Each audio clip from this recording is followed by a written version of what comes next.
Pendalaman Iman Katolik Bulan Kitab Suci Nasional 2020 Selasa 29 September 2020.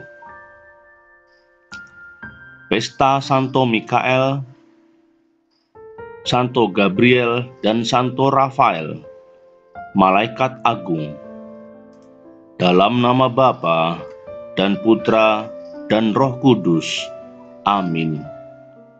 Tuhan beserta kita, sekarang dan selama-lamanya. Bapak, Ibu, dan saudara-saudari yang dikasihi Tuhan, pada hari ini, Gereja Katolik merayakan Pesta Santo Mikael, Gabriel, dan Rafael, para malaikat agung. Mikael adalah malaikat yang menghakimi. Gabriel, malaikat yang menyampaikan kabar sukacita. Dan Rafael adalah malaikat perpanjangan tangan Tuhan yang memberi penghiburan, penerangan, dan memecahkan persoalan. Saudara terkasih, dalam pertemuan ke-29 ini, kita diajak untuk merenungkan kembali cara kita berelasi dengan Tuhan. Melalui Nabi Daniel, kita diajak untuk merasakan kembali kemuliaan Allah yang hadir dalam diri Yesus.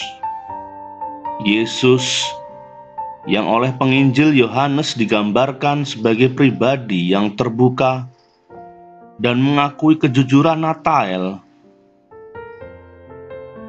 Lewat Nabi Daniel dan Yesus yang selalu memberi pengharapan pada muridnya, kita diajak untuk berani jujur terhadap diri sendiri, juga kepada orang lain, dan terlebih kepada Allah sendiri. Ya Bapa yang Maha Rahim, kami bersyukur kepadamu, Engkau tak pernah lalai memperhatikan dan melindungi kami. Dalam situasi pandemi ini, tak jarang kami merasa jauh darimu. Kesempatan kami untuk menerimamu dalam sakramen Ekaristi menjadi sangat terbatas. Kami menjadi takut dan bimbang. Mampukan kami ya Bapa, untuk hanya mempercayakan hidup kami padamu, demi Yesus Kristus penyelamat kami, sepanjang segala masa. Amin. Marilah kita mendengarkan sabda Tuhan. Bacaan dari kitab Daniel, bab 7, ayat 9 sampai 10, dilanjutkan ayat 13 sampai 14. Sementara aku terus melihat, tahta-tahta diletakkan, lalu duduklah yang lanjut usianya. Pakaiannya putih seperti salju dan rambutnya bersih seperti bulu domba. Kursinya dari nyala api, dengan roda-rodanya dari api yang berkobar-kobar. Suatu sungai api timbul dan mengalir dari hadapannya. 1000 kali beribu-ribu melayani Dia, dan selaksa kali berlaksa-laksa berdiri di hadapannya. Lalu duduklah majelis pengadilan dan dibukalah kitab-kitab. Aku terus melihat, dalam penglihatan malam itu, tampak datang dengan awan-awan dari langit seorang seperti anak manusia. Datanglah ia kepada yang lanjut usianya itu, dan ia dibawa ke hadapannya. Lalu diberikan kepadanya kekuasaan dan kemuliaan dan kekuasaan sebagai raja. Maka orang-orang dari segala bangsa, suku bangsa, dan bahasa mengabdi kepadanya. Kekuasaannya ialah kekuasaan yang kekal, yang tidak akan lenyap, dan kerajaannya ialah kerajaan yang tidak akan musnah. Demikianlah sabda Tuhan. Syukur kepada Allah.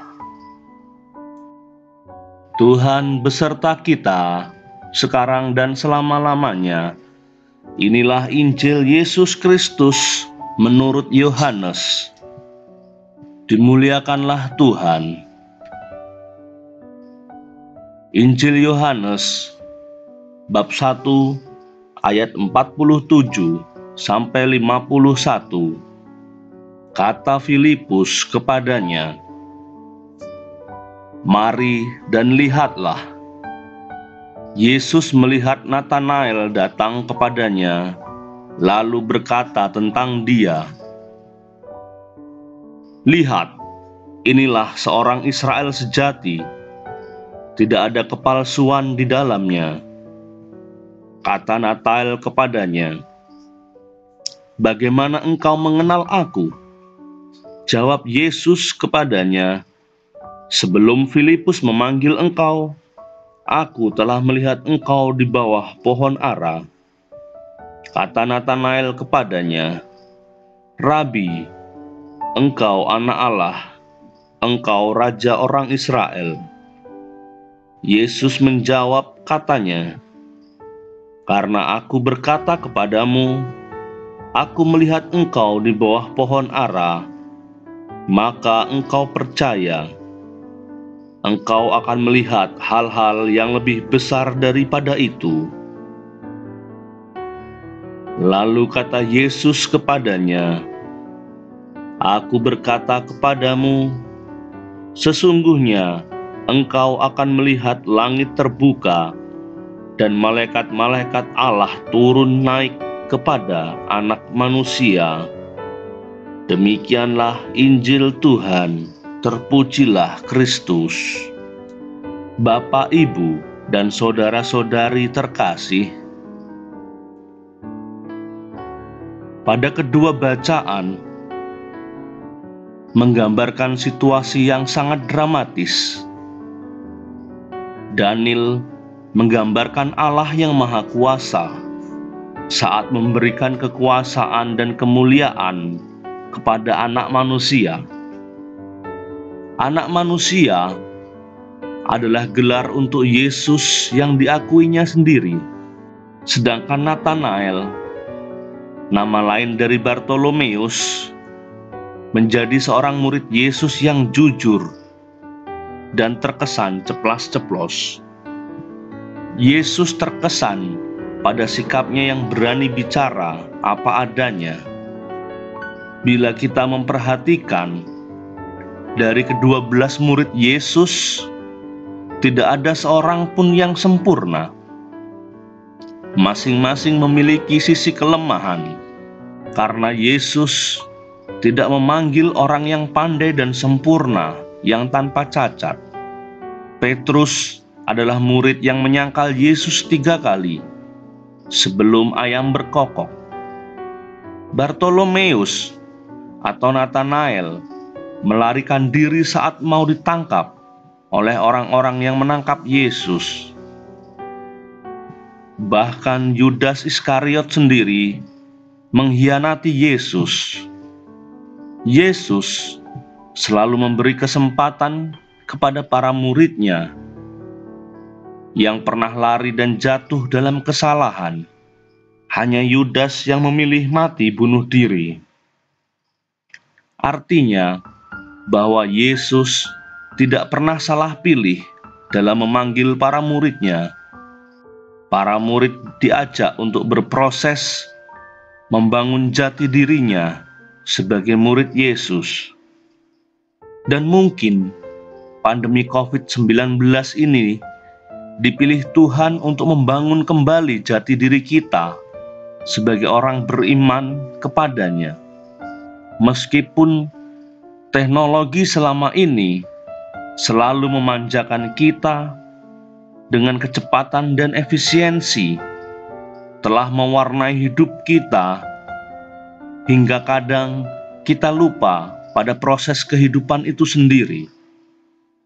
Pandemi COVID-19 ini telah melibas semuanya. Teknologi yang maju pun seakan tidak berguna. Kita menjadi takut.